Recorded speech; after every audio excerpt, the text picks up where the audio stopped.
WhatsApp खुला है?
Marker दूसरा देना।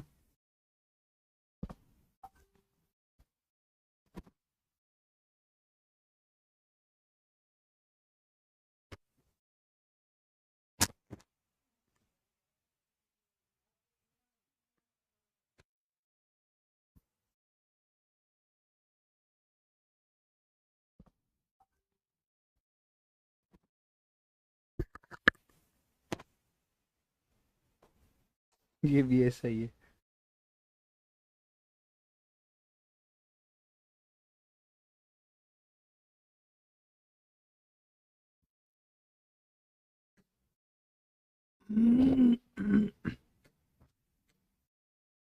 हो गया लाइव क्लास? हाँ भाई नमस्कार, क्या हाल चाल है सबके? सब बढ़िया हो? चलो जल्दी से बताओ क्या हाल चाल है सबके। जल्दी बताओ भाई क्या हाल चाल है। हम बात करेंगे आज की क्लास में। और आज की क्लास में दोस्तों हम बात करेंगे किसके ऊपर? आज की क्लास में बात करेंगे अपने जो है महासागरों के ऊपर है ना, ओशनोग्राफी। तुमने कहा था कि सर टॉपिक वाइज लेकर चलो, तो आज के बाद में जो क्लास चलेंगे वो टॉपिक वाइज चलेगी। आज हम ओशनोग्राफी के जो टॉपिक्स हैं उनके ऊपर डिस्कस करेंगे, ठीक है? तो मैं थ्योरी करवाऊंगा पहले। थ्योरी क्वेश्चन साथ साथ चलते रहेंगे, वो कोई बड़ी बात नहीं है। और अपने ऐसे ही करते हैं, फिर तुमने जैसा कहा वैसे ही कर लेते हैं, ठीक है ना? जैसा तुम्हारा सुझाव था कि सर थ्योरी करवाओ, तो बेटा थ्योरी कर लेंगे, और दोनों ही कर लेंगे, थ्योरी भी कर लेंगे और वो भी कर लेंगे, ठीक है ना? दोनों ही कर लेंगे, तो कोई दिक्कत नहीं है, ठीक है? चलो, अब मैं एक बार ओशनोग्राफी के ऊपर बात करता हूँ। तो ओशनोग्राफी का जो चैप्टर है ना, इसको हम शुरू कर रहे हैं, ठीक है? ये आपका ओशनोग्राफी रहेगा, समुद्र विज्ञान, ठीक है? समुद्र विज्ञान रहेगा ओशियनोग्राफी। ओशियनोग्राफी, ठीक है? ओशियनोग्राफी को हम शुरू कर रहे हैं बेटा, है ना? पहले ओशियनोग्राफी, फिर ओशियनोग्राफी के बाद में समुद्र विज्ञान के बाद में फिर क्लाइमेटोलॉजी ले लेंगे, और क्लाइमेटोलॉजी के बाद में जियोमॉर्फोलॉजी ले लेंगे, ठीक है? जियोमॉर्फोलॉजी ले लेंगे। इस तरीके से जो है एक एक सेगमेंट के ऊपर काम करते चले जाएंगे, ठीक है? एक एक सेगमेंट पर काम कर लेंगे, ठीक है? फिर इंडियन ज्योग्राफी ले लेंगे, है कि नहीं? हाँ, मैं अपने तरीके से, ठीक है, कोई बात नहीं। अब सुबह में चश्मा नहीं लगाते हैं, जब सिर में दर्द होता है तो लगा लेता हूँ। ये प्रश्न नहीं है, मैं सोच रहा था आप कोई क्वेश्चन पूछोगे, तुम तो अलग ही बात पूछ रहे हो। अब मैं बात शुरू करता हूँ। और एक प्रश्न है आपके सामने, तो अभी प्रश्न के ऊपर डिस्कस नहीं कर रहे हैं। अभी हम डिस्कस कर रहे हैं किसके ऊपर? तो पहले एक बार प्रश्न देख लो क्या है। महासागरीय अधः स्थल के संबंध में नीचे दिए गए कथनों पर विचार कीजिए। ये कहा है, इन पर विचार करना है, सब कर लेंगे विचार, कोई दिक्कत नहीं है ना? और ये कह रहा है कि क्या क्या कथन दे रखे हैं। फर्स्ट है, महाद्वीपीय सेल्फ, प्रत्येक महाद्वीप का विस्तृत, ये स्तृत लिख रखे, विस्तृत सीमांत होता है, और जो अपेक्षाकृत उथले समुद्रों और खाड़ियों से घिरा रहता है, ठीक है? दूसरा कह रहा है कि महासागरों के अंदर जीवाश्म ईंधन के स्रोत महाद्वीपीय सेल्फों पर ही पाए जाते हैं। उपर्युक्त में से कौन सा है, कौन से कथन सत्य नहीं है? सत्य है, इसका जो सही है वो है सत्य है। इनमें से कौन सत्य है? तो कौन सत्य आएगा वो अपने को बताना है ना? कौन सत्य है वो बताना है, ठीक है? कौन सत्य है ये बताना है, ठीक है? तो कौन सत्य आएगा इसको बताना है। तो सत्य कौन सा है, चलो एक बार देख लेंगे सत्य कौन सा आएगा। ये कह रहा है, consider the following statement regarding the ocean floor. The continental shelf is the flat marginal of each continent surrounded by relatively shallow seas and gulfs. Fossils are found only the shelves inside the oceans. Continental sources of concentrated fuel, है ना? Which of the above statement is or are not true, है ना? तो true बताना है यहाँ पर। ये क्वेश्चन में जो है, क्वेश्चन में टाइपिंग एरर है, ट्रू आएगा। ट्रू कौन सा होगा, ठीक है ना? तो इनमें से कौन सा ट्रू है आप अपने उसमें ठीक कर लेना इसको, ठीक है? इनमें से कौन सा सही है अपने को ये बताना है। तो चलिए कोई बात नहीं, बात कर ली जाएगी। इस प्रश्न के ऊपर आएंगे तो इसका जो सही आंसर है, इसका जो सही उत्तर है वो, इसका सही उत्तर है 1 और 2 दोनों सही बातें, है ना? 1 और 2 दोनों ही सही है ना? 1 भी सही है और 2 भी सही है, दोनों ही ठीक है। बोथ 1 एंड 2 दोनों ही बातें सही है। अब ये वास्तव में होते क्या है, इससे पहले मैं एक बार सबसे पहले एक बात पर डिस्कस कर रहा हूँ।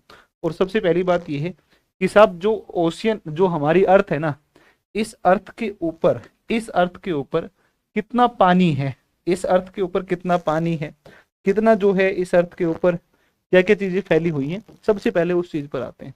तो एक बार थोड़ा ध्यान दीजिएगा।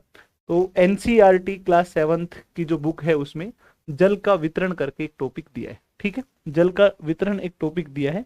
हम एक बार इसको समझने का प्रयास करते हैं। जल का वितरण, बच्चे अगर जल के वितरण की अगर हम बात करें तो पृथ्वी के ऊपर जल का जो वितरण है, वो जल के वितरण की बात करोगे तो हम सभी जानते हैं कि पृथ्वी की सतह का 3/4 भाग जल से ढका हुआ है, ठीक है?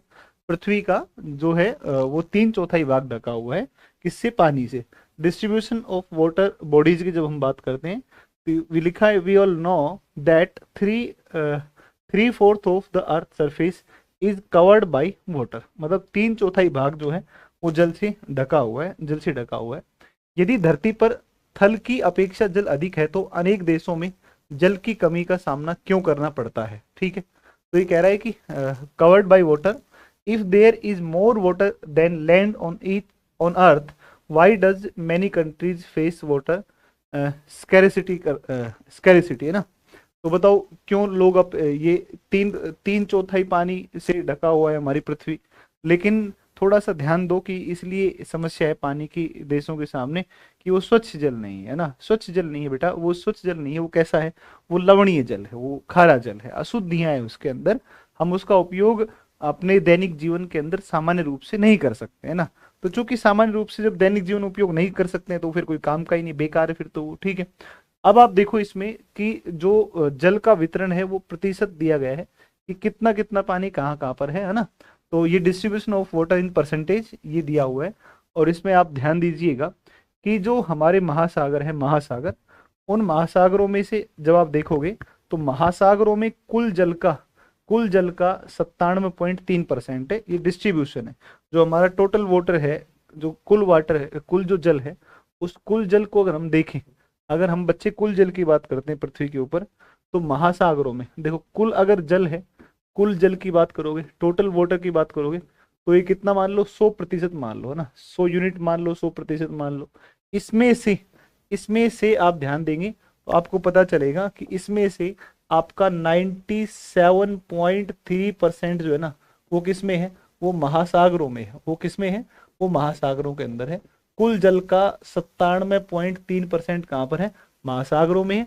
शेष जो बच गया आपका 2.7%, तो ये 2.7% जो जल बचा है ना, 2.7%, इस 2.7% की अगर आप बात करते हो तो ये आपका क्या कहोगे? स्थल के ऊपर है। जैसे स्थल के ऊपर आप बात करोगे तो झीलों के अंदर है, खाड़ियों के अंदर है ना, झीलों में है, नदी वगैरह, इस तरीके से। तो देखो महासागरों में कितना परसेंट आ गया? तो महासागरों में ये पानी कितना है? 97.3% है ना। कुल जल का 97.3% केवल किसमें है? महासागरों में। देखो महासागरों में, ओशियंस में, ठीक है? फिर कह रहा है बर्फ छत्रक में है। बर्फ छत्रक मतलब होता है आइस कैप्स, है ना?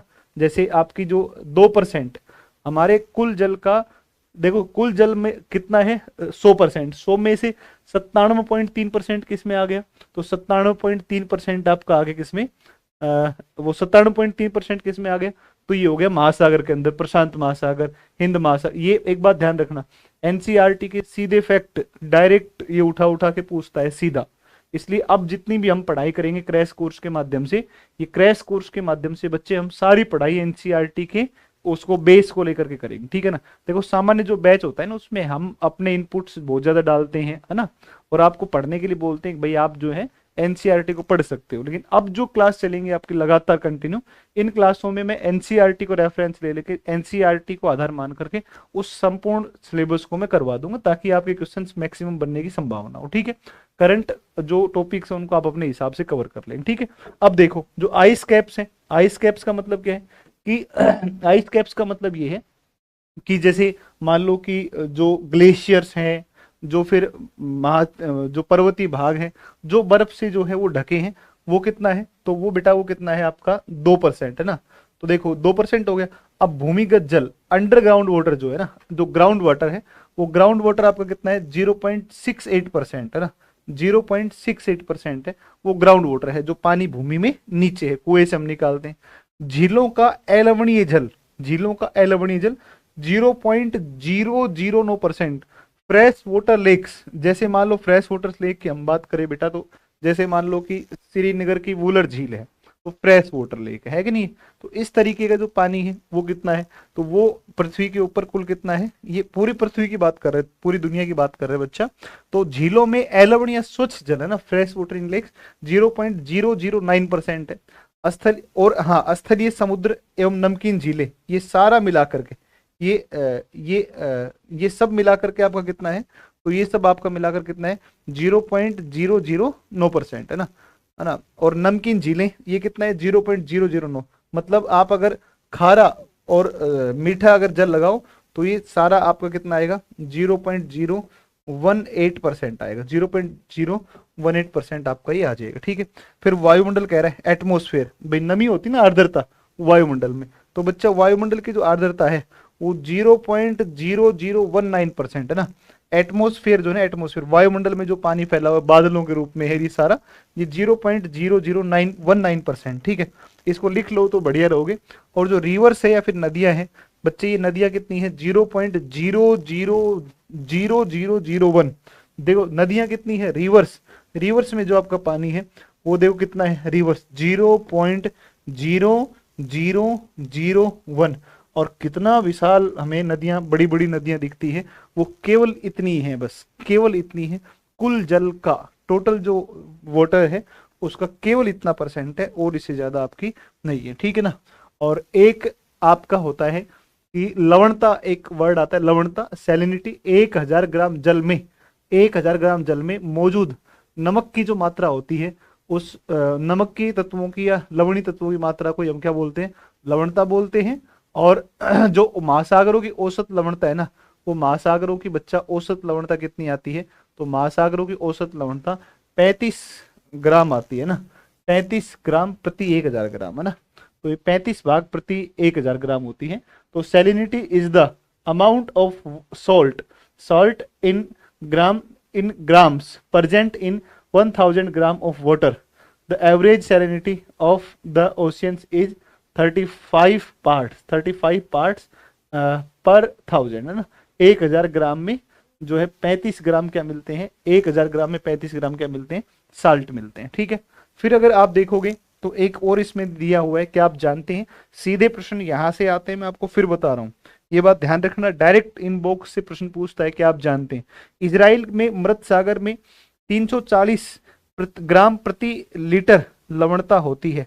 तैराक इसमें प्लवन कर सकते हैं, तैर सकते हैं, तैर जाते हैं, क्योंकि नमक की अधिकता इसे सघन बना देती है ना, इसकी डेंसिटी को क्या कर देती है, बढ़ा देती है।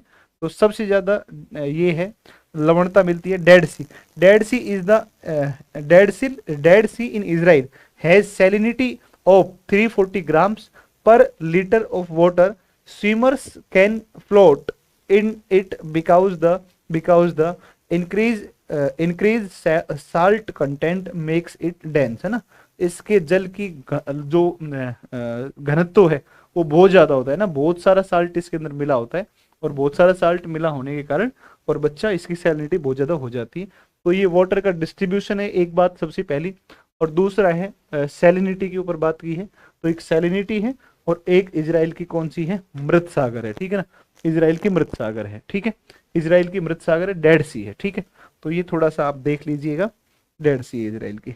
अब आते हैं अपने इसके ऊपर, ये डिस्ट्रीब्यूशन है ना, मैंने स्पेशल लिया था डिस्ट्रीब्यूशन में कि यार आज इसको डिस्ट्रीब्यूशन करवाएंगे क्लास के अंदर, क्योंकि यहाँ से ना प्रश्न पूछने की बहुत ज्यादा मुझे प्रबल संभावना लग रही है।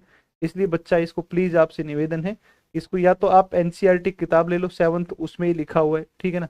और मुझे लगता है ना कि आप क्रैश कोर्स के बच्चे हैं तो भी, और नहीं है फाउंडेशन के थे तो भी, आप ना एनसीईआरटी की किताबें ले लो, और एनसीईआरटी में बच्चा इनको है ना जरूर एक बार, मुझे लगता है मेरे हिसाब से एक बार आपको जरूर पढ़ना चाहिए, ठीक है ना। जरूर आपको ना एक बार एनसीईआरटी को देख लेना चाहिए ना, एक बार इन सबको आप देख लो बढ़िया तरीके से। देखो आपके फोन में ना बहुत ज्यादा विजिबल नहीं होंगे, आपको बहुत हाई क्वालिटी रखनी पड़ेगी, ठीक है ना। हाई क्वालिटी रखोगे ना, तब जा करके आपको प्रॉपर दिखेंगे, ठीक है। क्योंकि मैंने सीधे ही स्क्रीनशॉट ले लिए थे एनसीईआरटी ओरिजिनल बुक से, है ना। तो ये थोड़ा सा आप देख लीजिएगा इनको ना, इनको बढ़िया से रिवीजन कर लेना है, या मैंने बोला है तो जो बोला है उसको सुन करके फिर भी आप लिख सकते हैं, एक ही बात है, ठीक है। अब आओ, अब इस प्रश्न की बात करते हैं। ये तो आपने कह दिया साहब महासागर इतने हैं और ये हैं वो है, वो तो ठीक है। अब ये बात कर रहा है कि महासागर ये जो अधः स्थल होता है, या फिर जो सी फ्लोर होता है ना, या ओशियन फ्लोर जो होता है, उस ओशियन फ्लोर को 4 पार्ट्स में हम डिवाइड करते हैं, ठीक है। ओशियन फ्लोर को हम 4 पार्ट में डिवाइड करते हैं। और ओशियन फ्लोर को 4 पार्ट में डिवाइड कैसे करते हैं, तो सुनिए एक बार ध्यान दीजिएगा। जो ओशियन फ्लोर है ना, सी फ्लोर, सी फ्लोर जो है, सी फ्लोर या ओशियन फ्लोर इसको बोलते हैं। तो ओशियन फ्लोर की अगर बात करेंगे ना, तो जो महासागर का नित्तल होता है ना, तो महासागरीय नित्तल, इसको हिंदी में बोला जाता है महासागरीय नित्तल, ठीक है। महासागरीय नित्तल, ठीक है। महासागरीय नित्तल, इस महासागरीय नित्तल की अगर बात करते हैं ना, महासागरीय नित्तल की अगर बात करते हैं, तो दोस्तों महासागरीय नित्तल पर जब आप जाओगे, तो महासागरीय नित्तल पर जब आप जाओगे, तो देखो थोड़ा सा ध्यान दो, इसको हम 4 भागों में बांटते हैं, कैटेगराइज करते हैं इन 4 पार्ट्स में ना, 4 तरीके से इसको वर्गीकृत करते हैं, 4 भागों में इसमें बांटते हैं, ठीक है। अब ये 4 भाग कौन कौन से हैं, आओ एक डायग्राम के माध्यम से समझने का प्रयास करते हैं। ये मान लो, ये आपका महासागर का, देखो ये यहाँ से शुरू होता है ना, है ना।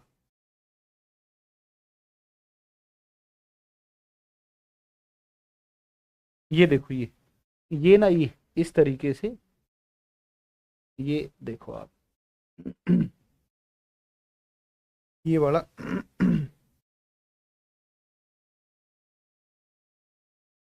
ठीक है, ये वाला हो गया। अभी आप मत बनाना, अभी मैं बना देता हूँ पहले।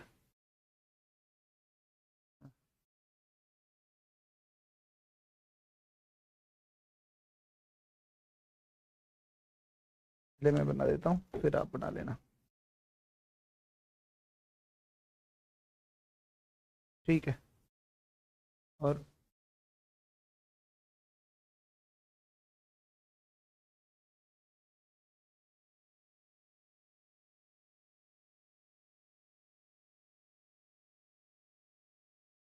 ठीक है, ये आपका हो गया एक मैदान,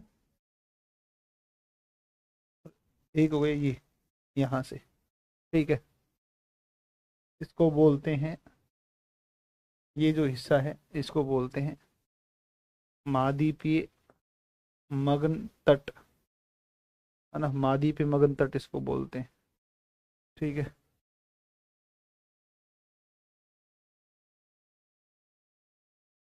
4 भागों में इसको बांटते हैं। और ये सबसे पहला जो पार्ट है, पानी जो है इसमें, जल को अगर देखोगे, तो जल को आप जब देखोगे तो इस तरीके से इसमें पानी आएगा। अगर तुम्हें बनाना है तो अब तुम इसको बना सकते हो सारे बच्चे, है ना। इसको बना लो आप, इसको बना लो आप आराम से, इसको बना लो आप,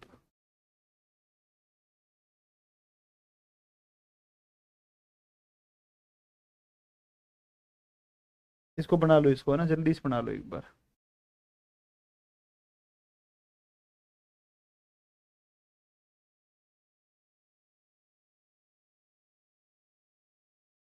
इसको आप इसको बना लो। और ये महासागरों में कटक है, और ये गोएट है, ये गोएट है, गोएट,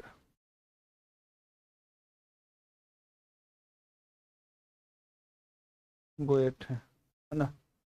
और ये है कटक रिज, इनको बोलते हैं कटक रिज, इसको बच्चा रिज बोलते हैं, इसको रिज बोलते हैं। और ये है ट्रेंच, महासागरीय गर्त, महासागरीय, महासागरीय गर्त है ना, ओशियन ट्रेंच इसको बोलते हैं, तो ट्रेंच बोलते हैं, ट्रेंच। और ये महासागरीय, ये महाद्वीपीय मगन तट, ये जो है ना ये भाग, इसको बोलते हैं महाद्वीपीय, महाद्वीपीय मगन तट, मगन तट बोलते हैं इसको, है ना।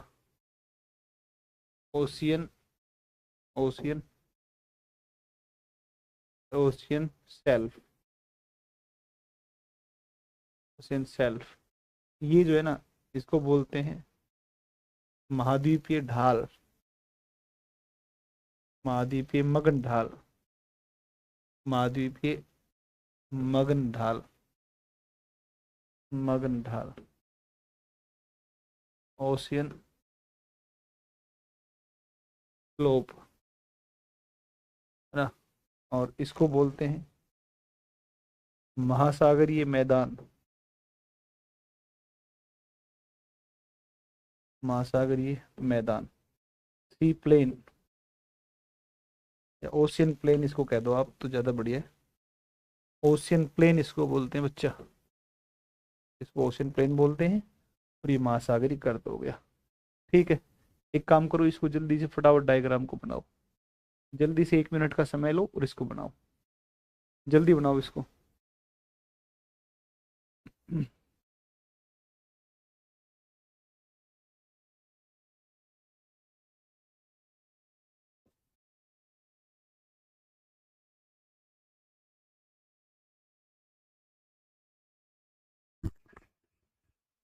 ये क्या बच्चे कमेंट कर रहे हैं?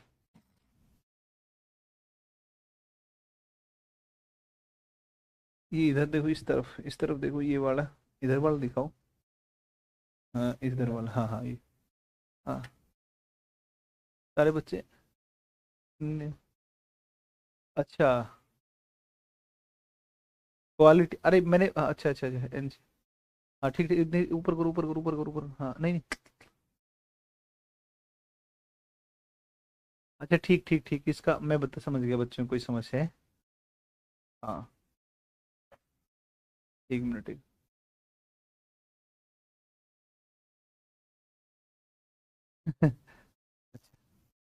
ठीक ठीक ठीक, मैं समझ गया, समझ गया। तो वो जो था ना वो आपको विजिबल नहीं हो रहा था ज्यादा ढंग से, ये नहीं दिख रहा था ना ढंग से। चलो कोई बात नहीं, कोई बात नहीं, कोई बात नहीं, इसको थोड़ा सा अब अगली बार ध्यान रखेंगे ना। अभी तो तुम इसको बनाओ, एक बार इसको बनाओ, ठीक है, जल्दी से बनाओ फटाफट एक बार, फिर कुछ और बातें इसके बारे में करते हैं। जल्दी बनाओ इसको, इसको जल्दी बना लो। नई एनसीईआरटी लेनी है, ओल्ड नहीं लेनी है, ठीक है ना, ओल्ड नहीं लेनी है।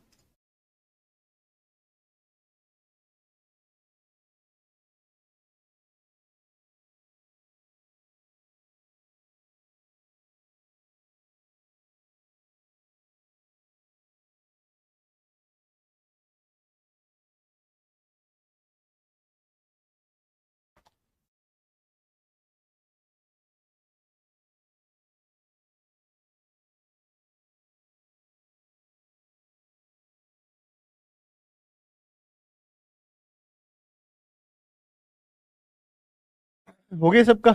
चलिए ठीक है, अब एक एक करके पढ़ते हैं। 4 भागों में हमने बांट दिया, 4 भागों में 1 नंबर बच्चा ये हो गया, 2 नंबर आपका ये हो गया, ठीक है ना, 2 नंबर ये हो गया, 3 नंबर महासागरीय मैदान हो गया, और 4 नंबर महासागरीय गर्त हो गया, ट्रेंच हो गया। तो ये 4 भागों में हमने बांट लिया। अब एक इसको पढ़ते हैं, फिर इसको पढ़ते हैं, फिर इसको पढ़ते हैं, फिर इसको पढ़ते हैं।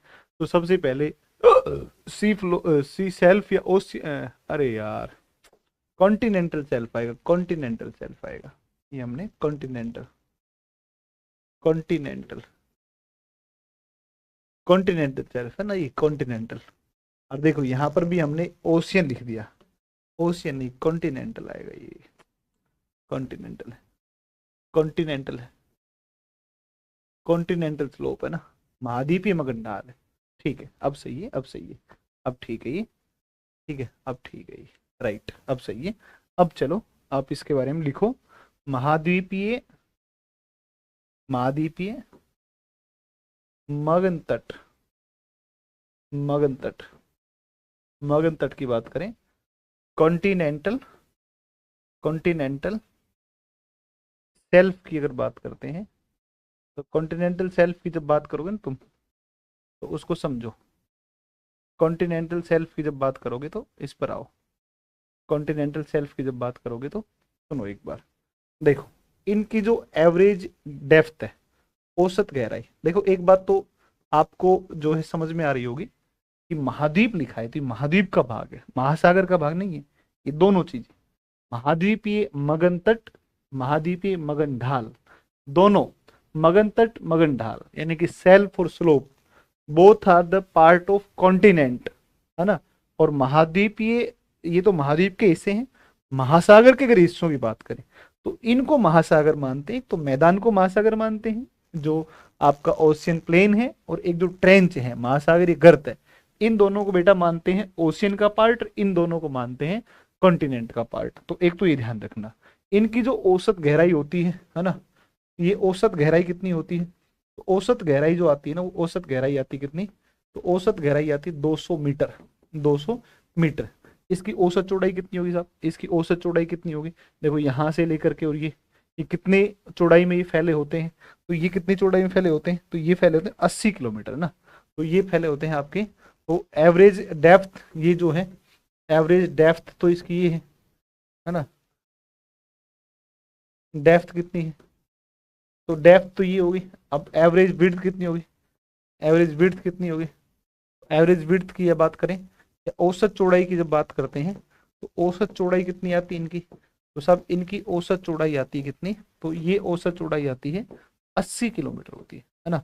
औसत चौड़ाई जो आती है महाद्वीपीय मगन तट की, वो महाद्वीपीय मगन तट की औसत चौड़ाई कितनी है, तो ये औसत चौड़ाई कितनी आएगी, ये आएगी 80 किलोमीटर। ये जो स्लोप है सर, ये ढाल है, ये जो एंगल बनता है, ये जो एंगल बनता है कितना बनता है, 1 डिग्री। ये जो एंगल बनता है, तो इसका कोण कितना है, कितना कोण इसका बनता है, तो इसका जो एंगल होगा, ये एंगल कितना होगा सर, तो ये एंगल बनेगा इसका 1 डिग्री का, लगभग लगभग ये 1 डिग्री का कोण बनता है, ठीक है ना, ये 1 डिग्री का कोण बनता है। हाँ 11th बिल्कुल ठीक है, करण बिल्कुल सही कह रहा है। 11th 12th को आप अगर प्रॉपर पढ़ लोगे, तो 11th फिजिकल ज्योग्राफी आप अगर कर लेते हो ना, फिजिकल भी और इंडिया वाली भी ना, दोनों ही, तो आपका बड़ा पोर्शन एक कवर हो जाता है ना। एंड जो डिफेंस एग्जामिनेशन है, एनसीईआरटी मस्ट है ना, एनसीईआरटी से बहुत क्वेश्चन आते हैं, ये बात ध्यान रखना, इस बात को भूलना नहीं है ना।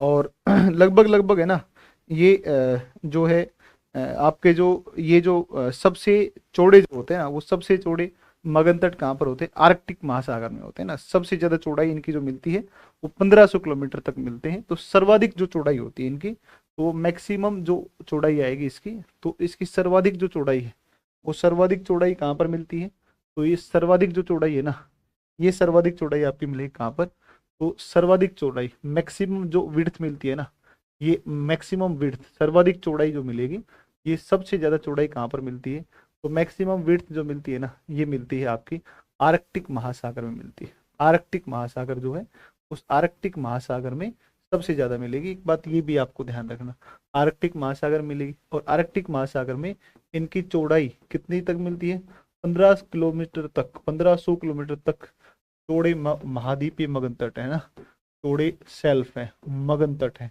देखो एक बार हमने कहा कि साहब एवरेज चौड़ाई केवल 80 किलोमीटर है, एवरेज चौड़ाई, दुनिया की एवरेज चौड़ाई जो मिलती है मगन तटों की, वो आपके कितने हैं, वो कितने हैं, वो कितने हैं, 80 हैं। लेकिन सबसे चौड़े आर्कटिक महासागर में मिलते हैं, जो 1500 किलोमीटर तक चौड़े मगन तट हैं, ठीक है ना। ठीक है, ये है। अब दूसरी बात पर आते हैं, सबसे ज्यादा चौड़ाई तो इनकी यहाँ मिलती है, तब सबसे कम कहाँ मिलेगी, तो न्यूनतम चौड़ाई कहाँ मिलेगी, तो जो चिली है ना, चिली का तट, उस चिली के तट में सबसे कम मिलती है ना। चिली का जो तट है, तो न्यूनतम अगर देखोगे, तो न्यूनतम न्यूनतम न्यूनतम विड्थ या मिनिमम जो है ना, वो मिनिमम मिनिमम जो मिलेगी, वो मैक्सिमम तो इसकी विड्थ कहाँ पर मिलेगी, आर्कटिक में, और न्यूनतम जो है ना, वो चिली तट पर मिलती है ना, चिली पर मिलती है। तो चिली जो आपका आता है, चिली देख दक्षिण अमेरिका में, तो चिली और सुमात्रा के तट के पास, चिली व सुमात्रा तट के पास मिलती है न्यूनतम, सबसे कम चौड़े हैं सुमात्रा तट के पास, ठीक है, सुमात्रा तट के पास में यहाँ पर सबसे कम चौड़ाई इसकी पाई जाएगी, ठीक है ना। तो near to the coast of Chile and Sumatra, यहाँ पर सबसे कम मिलती है। तो एक बात आपकी ये है, सबसे संकरे मगन तट यहाँ पर है, ठीक है। और महासागर के कुल में से 8.6% भाग में जो है वो ये पाए जाते हैं, है ना। तो कुल महाद्वीपीय क्षेत्र का 8.6% कौन होते हैं, तो कुल महाद्वीपीय क्षेत्र कुल महासागरीय भाग का या कुल महासागरीय क्षेत्र का, कुल महासागरीय क्षेत्र का 8.6%, कुल महासागरीय क्षेत्र का कितना है, कुल महासागरीय क्षेत्र का, ठीक है, क्षेत्रफल का या क्षेत्र का कितना है, 8.6% है ना। तो 8.6% है, तो आप कहोगे 8.6% of total of total oceanic area, है ना। तो कुल जो आपका क्षेत्रफल है महासागरों का, उसमें से 8.6% कौन है, उसमें से 8.6% कौन है, तो ये 8.6% कौन आएंगे, तो ये आएंगे आपके, ये आएंगे महाद्वीपीय मगन तट आएंगे, महाद्वीपीय मगन तट आएंगे, ठीक है। चलो महाद्वीपीय मगन तट आ जाएंगे और ये हैं, और इनकी एक खास बात ये है कि मगन तटों के ऊपर जो है मछली पालन किया जाता है और पेट्रोलियम, ध्यान रखना जो खनिज है वो इन महाद्वीपीय मगन तटों में मिलते हैं। तो ये जो है ना यहाँ पर पेट्रोलियम पेट्रोलियम पेट्रोलियम पाए जाते हैं, पेट्रोलियम पेट्रोलियम डिपॉजिट्स, ठीक है ना, या रिजर्व, ठीक है, पेट्रोलियम रिजर्व मिलते हैं। और यहाँ पर एक होता है मछली पालन, ठीक है ना, तो यहाँ पर मछली पालन का कार्य भी होता है, मछली पालन का कार्य होता है, ठीक है ना, मछली पालन का कार्य यहाँ पर किया जाता है, ठीक है। फिशिंग की जाती है, फिशिंग वर्क यहाँ पर होता है, फिशिंग, ठीक है, मछली पालन, तो मछली पालन का जो कार्य है ना वो इसी पर किया जाता है। तो आप देख रहे हो बैंक सुने होंगे, ग्रैंड बैंक, जॉर्ज बैंक, तो वो सुना होगा, अभी आगे आएगा वो। तो वो बैंक है ना वो कहाँ मिलते हैं, इसी पर मिलते हैं। तो एक बार देखो और इस प्रश्न पर आओ आप एक बार, और इस क्वेश्चन पर आओ, देखो इस क्वेश्चन पर आओ और इस क्वेश्चन पर आओ, इस प्रश्न को अब एक बार हल करने का प्रयास करते हैं। देखो अगर मान लो कि मैं आपको वो पढ़ाता टॉपिक, तो वो टॉपिक अगर मान लो पहले पढ़ाता फिर आपके एग्जाम में क्वेश्चन आता, तब आप क्या करते इसमें, है कि नहीं बेटा। तो ये देखो अब आओ इसके ऊपर, इस क्वेश्चन के ऊपर, और अब एक एक करके इनको अपने एनालाइज करते हैं। क्या दिया है, ये कह रहा है कि महासागरीय अधः स्थल के संबंध में पूछा है। महाद्वीपीय सेल्फ, जो महाद्वीपीय सेल्फ का मतलब समझ गए, मगन ढाल, प्रत्येक महाद्वीप का विस्तृत सीमांत है। सीमांत मतलब जो सबसे लास्ट का भाग होता है, बाउंड्री है ना। सीमांत को आप ये समझो कि ये इसके बाउंड्री है ना, बाउंड्री का सबसे लास्ट एंड है, सीमांत होता है, बिल्कुल सही बात है। तो महाद्वीप का ही तो होता है, तभी तो इसके नाम में लिखा है महाद्वीपीय सेल्फ लिखा है कि नहीं। जो अपेक्षाकृत उथले समुद्रों व खाड़ियों से घिरा, बिल्कुल सही बात है। ये जो सेल्फ होते हैं इनके पास कोई ना कोई खाड़ी लगती है कि नहीं, कोई ना कोई, जैसे देखो भारत है, मान लो कि इस तरफ से अगर हम भारत के संदर्भ में बात करते हैं, भारत के संदर्भ में बात करते हैं, तो ये जो सेल्फ है, ये सेल्फ है भारत का, भाई ये सेल्फ होगा ना, ये सेल्फ होगा यहाँ पर, ये सेल्फ होगा महाद्वीप के सारे सारे। तो ये तो कॉन्टिनेंटल एरिया है, ये सेल्फ हो गया। तो चूंकि ये सेल्फ है, तो ये जो सेल्फ है ना, ये सेल्फ किससे घिरा हुआ है, Bay of Bengal, Bay of Bengal, Bengal हो गया। तो ये कोई ना कोई खाड़ी लगेगी, कोई ना कोई सागर लगेगा। तो इसका मतलब पहला स्टेटमेंट बिल्कुल सही स्टेटमेंट। दूसरा, महासागरों के अंदर जीवाश्म ईंधन के स्रोत, भाई ये महासागर में डूबा हुआ है, भाग महाद्वीप का है लेकिन डूबा किसमें, महासागर में डूबा है। तो महासागरों के अंदर जीवाश्म ईंधन के स्रोत महाद्वीपीय सेल्फों पर ही पाए जाते हैं, बिल्कुल सही बात है। तो इसमें से कौन सा सही है, तो इसमें कौन सा सही आएगा बताओ, सही है, ये इसका सही प्रश्न है। कौन कौन सही है इसके अंदर, तो इसके अंदर कौन कौन ट्रू होंगे, तो पहला भी ट्रू है और दूसरा भी आपका ट्रू है। तो इसका मतलब पहला व दूसरा दोनों ही सही है। इसका सही उत्तर कौन सा होगा बच्चा, तो सही उत्तर होगा कौन सा, सी इसका बिल्कुल सही आंसर है। सी इसका बिल्कुल सही आंसर है। क्लियर है ना, कर लोगे आराम से, तो ये इसका सही आंसर हो जाएगा। चलो आगे चलते हैं, और आगे अगर हम चलें तो अगली बात पर आते हैं, और अब थोड़ा सा स्टडी करते हैं किसके बारे में, अब स्टडी करते हैं दूसरा कॉन्टिनेंटल स्लोप के बारे में। कॉन्टिनेंटल स्लोप के बारे में पढ़ते हैं, और कॉन्टिनेंटल स्लोप को अगर आप देखोगे, तो कॉन्टिनेंटल स्लोप को अगर आप देखोगे तो आओ एक बार इसको देख लो, ठीक है। कॉन्टिनेंटल स्लोप ये सेकंड है, तो ये कॉन्टिनेंटल स्लोप है, कॉन्टिनेंटल स्लोप, कॉन्टिनेंटल स्लोप, ठीक है। कॉन्टिनेंटल स्लोप है, महाद्वीपीय मगन ढाल है ना, तट नहीं है, ढाल है, महाद्वीपीय मगन ढाल, महाद्वीपीय मगन ढाल है। और अगर महाद्वीपीय मगन ढाल की बात करें, अगर महाद्वीपीय मगन ढाल की बात की जाएगी तो इसको थोड़ा सा एक बार देखो इसके संदर्भ में। अब ये क्लियर हो गए ना सभी को, ये PYQ है यूपीएससी का, तभी ना उठाए ये सब के सब, तभी ना उठाए हैं, है ना। PYQs वगैरह को ही तो लेंगे, वर्ष मुझे भी ध्यान नहीं है, लेकिन PYQ से आए हुए क्वेश्चन है ना। यूपीएससी ने सिविल सेवाओं में पूछे हैं, डिफेंस में पूछे हैं, कहीं भी पूछे होंगे, उन्हीं को पढ़ेंगे, ठीक है ना, उन्हीं को पढ़ेंगे। चलिए कोई बात नहीं है, दूसरी बात पर आते हैं बच्चा, और दूसरी बात पर आते हैं, और ये आते हैं जो है, ये आते हैं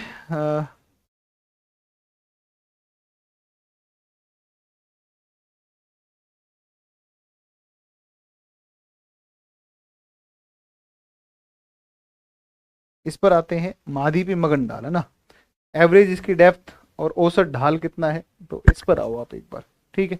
तो अगर इसकी बात करें हम, तो इसमें आप आओगे तो इसकी जो इसकी औसत गहराई है, एवरेज डेप्थ कितनी है ना, तो एवरेज डेप्थ कितनी आएगी, एवरेज डेप्थ कितनी, डेप्थ कितनी है, तो एवरेज जो डेप्थ है ना वो 200 से, और ये 3000 मीटर है ना, 200 से 3000 मीटर, एवरेज डेप्थ 200 से 3000 मीटर, एक बात, सबसे पहली बात। दूसरी बात करें, अगर एवरेज डेप्थ तो इतनी इसकी इतनी है, दूसरी बात पर आओगे तो इसका जो स्लोप है, एवरेज स्लोप है ना, एवरेज स्लोप कितना है, तो जैसे उसका स्लोप कितना था, 1 डिग्री था, इसका जो एवरेज स्लोप या ढाल है, वो इसका ढाल कितना होगा बेटा, तो इसका ढाल होगा कितना, ये होगा आपका 2 से 5 डिग्री है ना, एवरेज जो इसका स्लोप है 2 से कितना डिग्री है, 5 डिग्री है, 2 से 5 डिग्री है, ये इसका एवरेज जो है स्लोप है, ठीक है।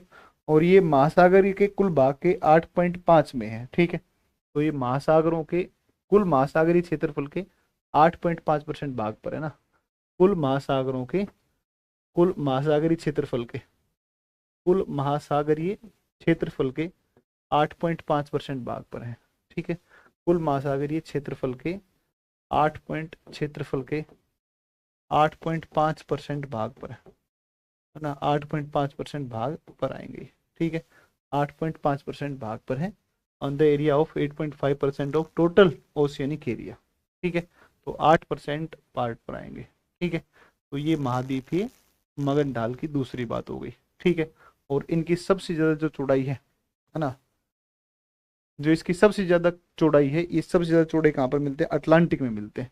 तो इसकी मैक्सिमम जो विड्थ मिलती है ना, मैक्सिमम विड्थ जो मिलती है, वो मैक्सिमम विड्थ कहाँ पर है, तो ये मैक्सिमम विड्थ कहाँ पर आएगी, तो ये मैक्सिमम विड्थ जो है ना, वो अधिकतम जो चौड़ाई है ना, ये मिलती है अटलांटिक, अटलांटिक ओशियन में मिलती है ना, अटलांटिक ओशियन में ये सबसे ज़्यादा चौड़े पाए जाते हैं, सबसे ज़्यादा चौड़े मिलते हैं।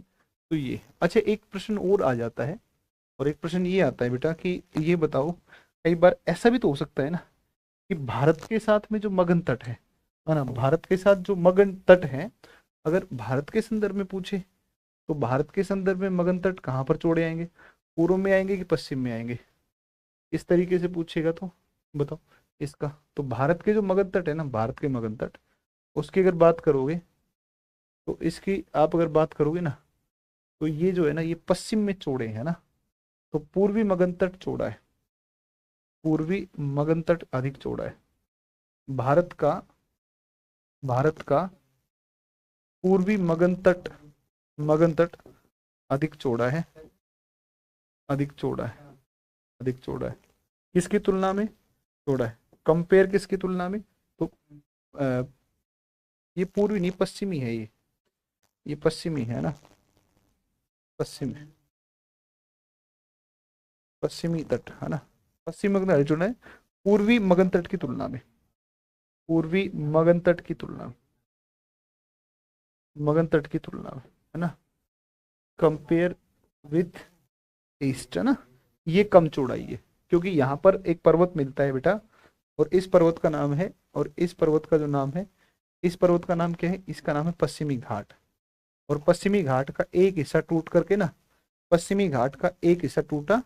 देखो पश्चिमी घाट का एक हिस्सा ना इस तरीके से था पश्चिमी घाट, ये एक हिस्सा टूट गया, और टूट करके नीचे की तरफ क्या होगा, धसाव वेस्टर्न घाट का। तो ये इस तरीके से हो गया ना, इस तरीके से, तो इसकी चौड़ाई क्या होगी, ज्यादा हो गई है ना। तो ये इस तरीके से टूटा, टूटने के बाद में इस तरीके से बन गया। तो पश्चिमी घाट टूट करके ऐसे जब डूबा तो इसकी चौड़ाई क्या होगी, ज्यादा हो गई। तो भारत का जो पश्चिमी मगन तट है ना, ये अधिक चौड़ा है, जबकि पूर्वी मगन तट क्या है, कम चौड़ा है। कम चौड़ा है ये, कम चौड़ा है किसकी तुलना में, इसकी तुलना में। ठीक है कि नहीं। तो इसका कारण है कि पश्चिमी घाट का भ्रंश जो है यहाँ पर है ना, ये भ्रंश है, भ्रंश का गार है ये यहाँ पर। ठीक है, कोर फॉल्ट है ये। तो महाद्वीपीय मगन ढाल के बारे में कहेंगे कि औसत गहराई 200 से 3000, एवरेज स्लोप 2 से 5 डिग्री, और मैक्सिमम विड्थ अटलांटिक महासागर में इनकी पाई जाती है। कुल महासागरीय क्षेत्रफल के 8.5% भाग पर ये विस्तृत है या फिर फैले हैं। बताओ, बताओ ये क्लियर है कि नहीं है, सबको बच्चा क्लियर है कि नहीं है, जल्दी बता दो एक बार, जल्दी से एक बार बता दो सबको क्लियर है कि नहीं। मैं एक डायग्राम आपको और दिखा देता हूँ ना।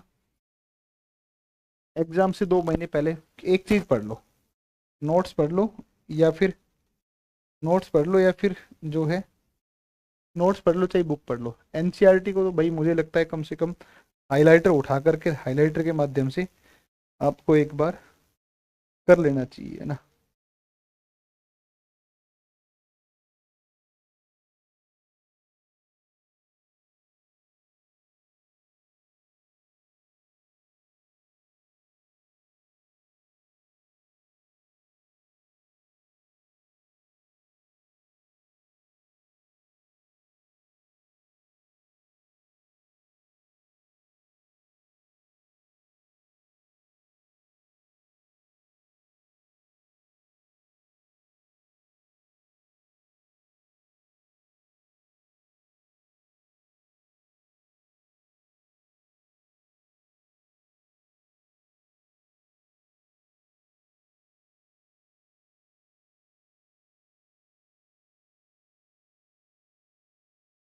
इमेज आपको देता हूँ, दिखाता हूँ, उस इमेज को देखो भाई।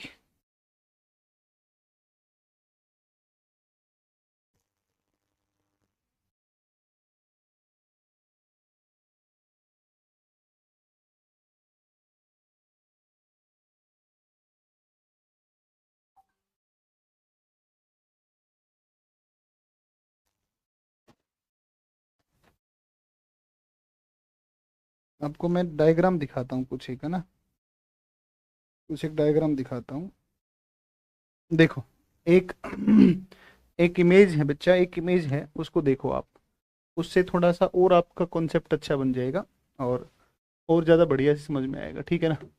और एक बार इसको देखो आप, राइट, ये डायग्राम है, इसको देखो, और इस डायग्राम को आप और समझने की कोशिश करो। ठीक है, तो इसको ना और अच्छे से समझने की कोशिश करो, ताकि पूरा कॉन्सेप्ट हमारा एक बार तैयार हो जाए। ठीक है ना। तो पूरा कॉन्सेप्ट इससे बन जाएगा जो मैंने बताया है। अगर आप इस डायग्राम से देख लेंगे तो और बेहतरीन हो जाएगा ही, है ना। चलिए एक बार देखिए, इसमें ध्यान दीजिए। अगर हम किसी ओशियन को देखते हैं तो आपको इस तरीके का दिखेगा। ठीक है, और ये इस तरीके का दिखेगा। तो सबसे पहले तो बच्चा यहाँ पर आ गया तुम्हारा, ये तो महाद्वीप खत्म हो रहा है यहाँ तक तो, और यहाँ से ये आपका क्या हो गया, ये सेल्फ हो गया, सेल्फ आ गया यहाँ पर। और फिर अचानक से देखोगे तो ये एक ढाल आया, स्लोप आ गया ना, स्लोप, ढाल नाम ही स्लोप है, एकदम से ढाल आ गया। और फिर उसके बाद में इसको बोलते हैं नित्तल मैदान। नित्तल मैदान हो गया, मतलब एबिसल प्लेन इसको बोलते हैं, या ओशियन प्लेन बोल देते हैं, एक ही बात है। और इसमें देखो महासागरों के अंदर द्वीप मिलते हैं, है ना, ये आइलैंड्स हो गए, पानी से बाहर निकला हुआ दिख रहा है ना, ऊपर द्वीप हो गया ये कोई।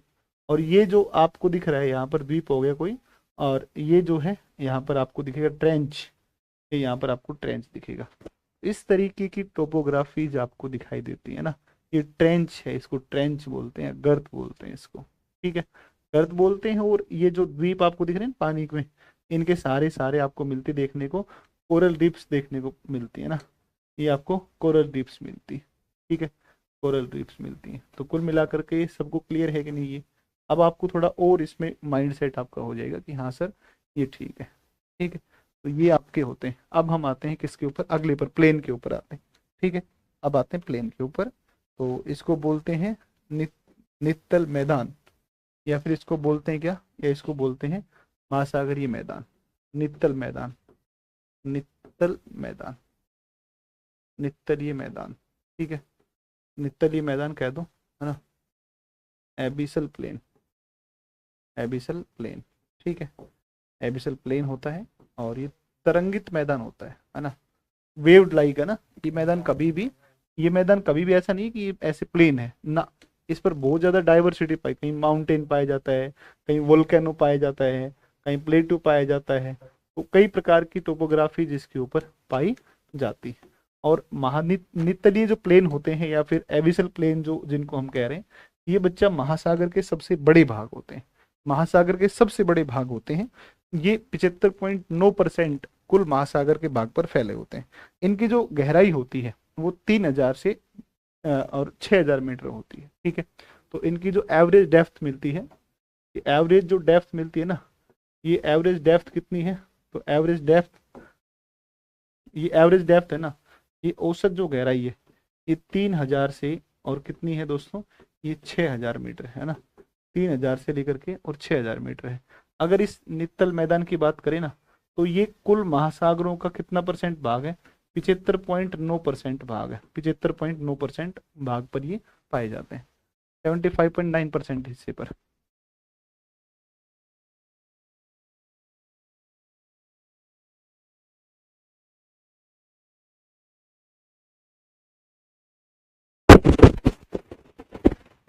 ठीक है, चलो, तो ये जो है ना 75.9% होते हैं ये तरंगित मैदान। तरंगित नाम भी इनका